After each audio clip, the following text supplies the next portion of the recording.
Well, hello, my friends, and happy Sunday, and welcome to this week's episode of My Journey with Jesus. My name is Dave Little, and I am so pleased and so blessed that you all have tuned in to this week's devotional broadcast as we journey imperfectly with Jesus, and study and learn from His Word together. We have been going through a series on Christian character, inspired by the book The Measure of a Man by Dr. Gene Getz, and also inspired, more importantly, by the biblical qualifications of spiritual leadership as described by the Apostle Paul in his letters to Timothy and Titus. Today's topic is physical aggression, the tendency to violent behavior. And when we look at Titus 1, we see violent behavior called out as one of the red flags in the life of the spiritual leader. The same word is also used in Paul's letter to Timothy, 1 Timothy chapter 3.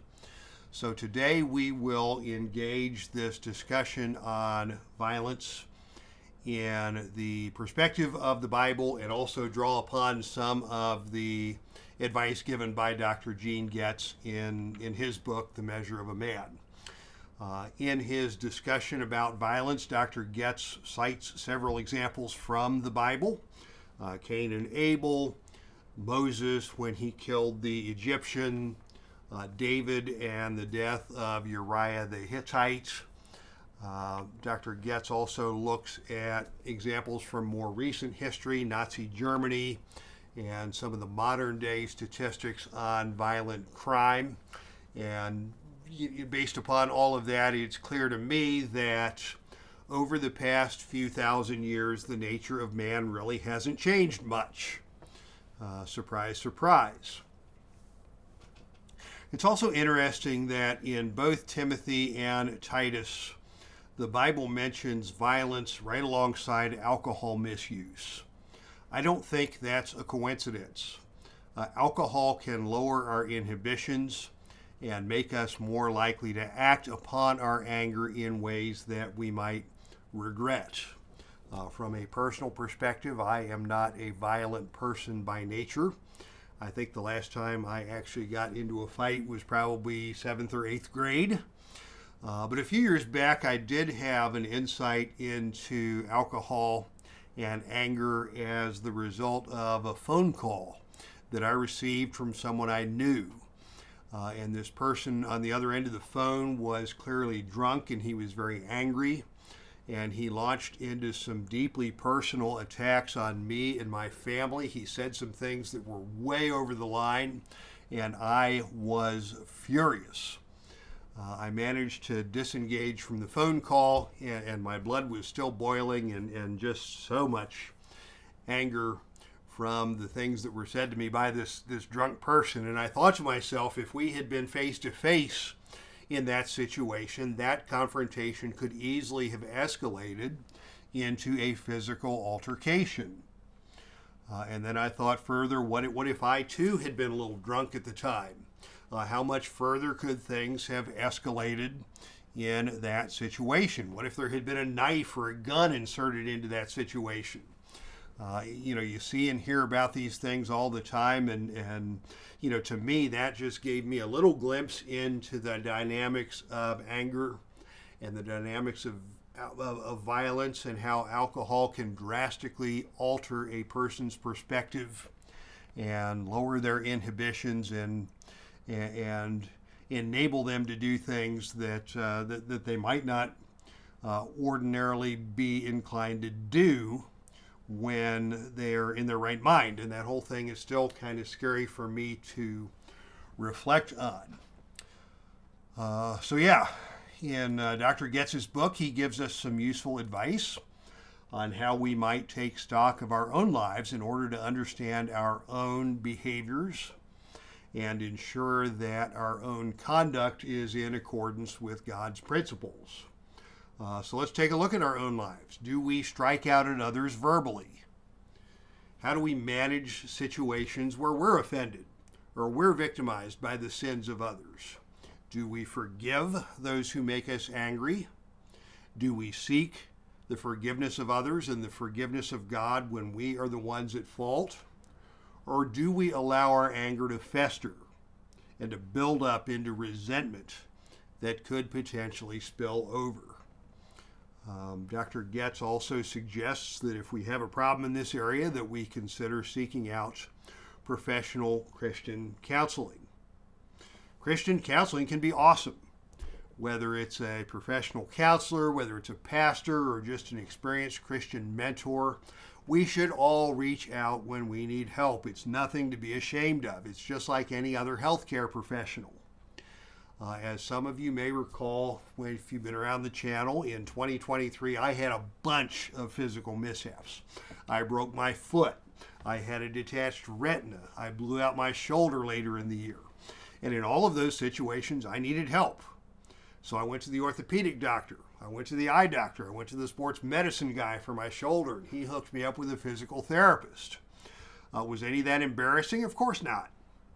But of course, this week I tweaked my hip and it was sore for a couple of days. I didn't need a doctor or professional help in that situation. I was able to work through that, sort of minor physical situation. But in the more severe cases, we need professional help, and our mental health is the same way. God equips us to handle the stresses of day-to-day life. But when we're dealing with deeper issues and challenges and ongoing things and things that are overwhelming, God provides us with mature people, sometimes professional, sometimes careers in ministry, people who have more expertise, more experience, and more tools to help. There's no shame in consulting with a professional when the need arises. So if you find yourself in this situation, don't be embarrassed. It's not embarrassing to get a cold or to have a detached retina, and it shouldn't be embarrassing to have an emotional or a spiritual conflict that takes place that can benefit from the help of a professional. All right, so moving on, I want to take a look at a couple of the Bible passages that can be helpful in managing our anger in ways that will prevent our anger from escalating to violence. First, let's take a look at Matthew 18. Instructions on anger management within the body of Christ. If your brother sins against you, go and tell him his fault between you and him alone. If he hears you, you've gained a brother. If he doesn't, take with you one or two more, so that by the mouth of 2 or 3 witnesses every word may be established. And if you take a couple of witnesses along with you, and he still refuses to hear the truth, then take it to the church. The side benefits here, when you have these neutral outside observers, they can help keep a situation from escalating. If you're engaged with somebody one-on-one and you feel like the tension levels are getting out of control, you can de-escalate that and say, gosh, let's get a couple people we trust and we'll engage them in the discussion. And if I'm wrong or if you're wrong, then maybe some neutral outside observers can help.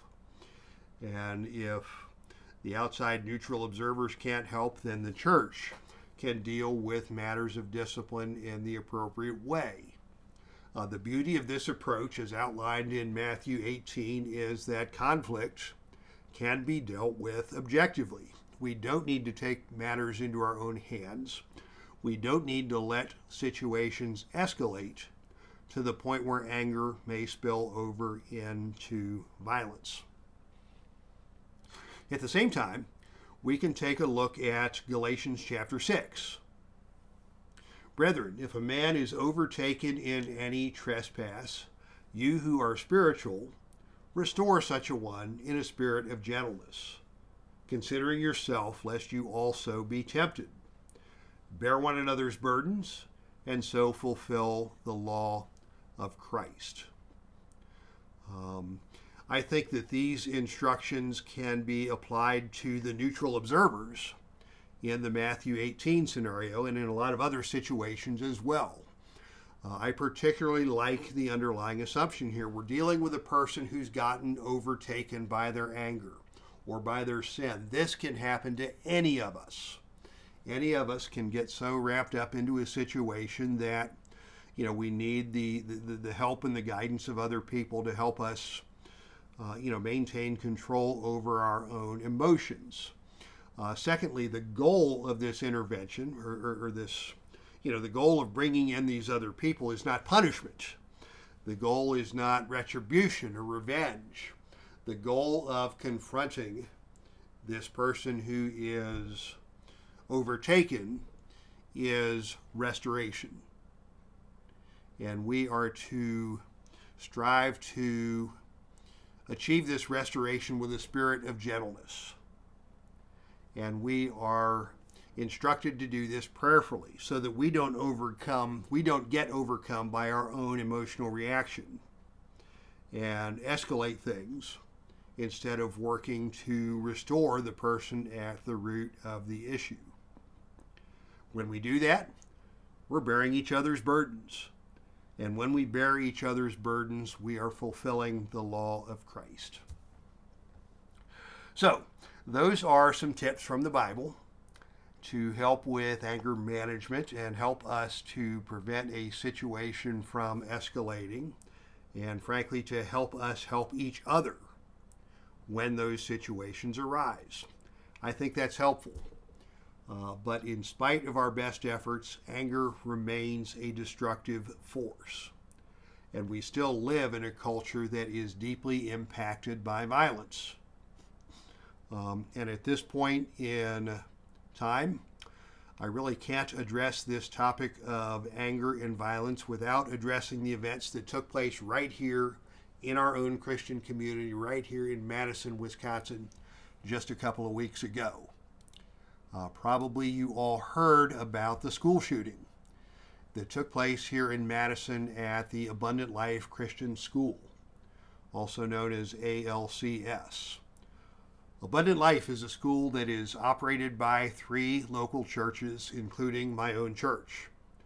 My youngest son attended ALCS for 2 years. My pastor sits on the board of directors, and there are a bunch of ALCS teachers who attend our church. We're good friends with a couple of the teachers and their families.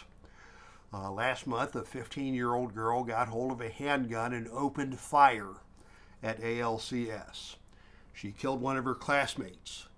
She killed one of her teachers. She injured another one of her teachers and several other classmates. And then she turned the gun on herself and she took her own life. You can imagine how shocked we all were when the news trickled out. Kids from all 3 of the churches were injured in the shooting, including a young man that I'm friendly with, a young dude that I see all the time when I go to the gym for my workouts, just a sweetheart of a kid, great big teddy bear. Love this kid. I don't know him well enough to reach out and connect with him directly, but just the thought of this young fella being the victim of a school shooting is mind-boggling. He had surgery. He didn't have any life-threatening injuries, but his injuries were significant enough to require surgery and probably some rehab and things like that. So thank God he's okay, and I pray for his future. But the question arises, how does something like this happen? You think about a Christian school, and the stereotype is that it's this Pollyanna place where all the kids are above average and everybody's good kids from good families and they're all happy and everybody smiles all the time, and that's not the case. Christians are just as damaged and just as messed up as other people in the culture. We're blessed to have our sins forgiven and blessed to have each other to go through life with as we journey imperfectly. And in particular, when you look into the story of the young girl who was the shooter, you see the picture of a very troubled young girl. Her home life was pretty chaotic. Her parents had been married and divorced from each other a couple of times. There were custody issues, and it seemed like she was kind of getting bounced around by her family and by the system. Some of the stuff she allegedly wrote reflected a very deep sense of isolation and alienation and a very intense level of anger. Her social media activity showed that she had been communicating regularly with a young man, a 20-year-old man from another part of the country, and that they were kind of egging each other on to anger and violence. And the other kid ended up getting arrested and had designs of committing his own mass shooting. And very fortunately, they got to him first before he did the same things that she did. The young lady who committed this shooting was enrolled in a remarkable school. We know the teachers, we know the staff. They're loving and they're committed to the well-being of every student. And despite the dedication of the teachers and the staff, this particular student was so consumed by her anger that it spilled over into violence and ultimately into suicide. I really don't have answers for this situation. All I have is hope. Hope that we love and serve a compassionate God, a God who promises us on the day of his return, he will wipe away every tear from our eyes. Until then, what do? I've reflected on this question. I've prayed over it for the last couple of weeks, and in my prayers and reflections, God has posed a question to me, and that question is, how can we love better? What do you all think? Are there people in your circle of friends who are troubled? Are there people that you know that you're aware of who are facing issues that they're just overwhelmed by? Are there people in your circle of influence that are easier to just avoid? People that you don't want to be around because they're so unpleasant or so angry all the time, or just such negative people. What's in the hearts of those people? God is challenging me to engage more with the people around me, particularly the difficult ones, to bear one another's burdens, like he teaches in Galatians chapter 6, to seek to restore people who are hurting, people who are angry, people whose lives have fallen into disarray. And to be quite honest, that's all I got right now. I don't have any profound words of wisdom. I don't have any simple solutions to the issue of anger and violence in 21st century America, other than to pray and engage with those around me and share the love of Jesus with the world. And that is where we will wrap things up for today. Gosh, what an emotional time we've had together today. Thank you all for tuning in. I appreciate your viewing of these videos. If you have comments, please, or questions, please add those to the comment section down below. This whole abundant life thing has been a real real just mind-boggling situation for the Christian community here in Madison, where we all live together. So, thank you for listening. If you enjoyed this video, please consider giving it a like. And as you know, when you like these videos, it promotes them in the YouTube search algorithms of other users who might be looking for inspirational content on YouTube from week to week. If you want to hear more from the channel, you can hit the subscribe key down below, and you'll get notified whenever new content is posted. And again, thank you all for tuning in. The good Lord willing, we will be back next week with another episode of my journey with Jesus. And until then, thank you all. God bless you all, and go in peace.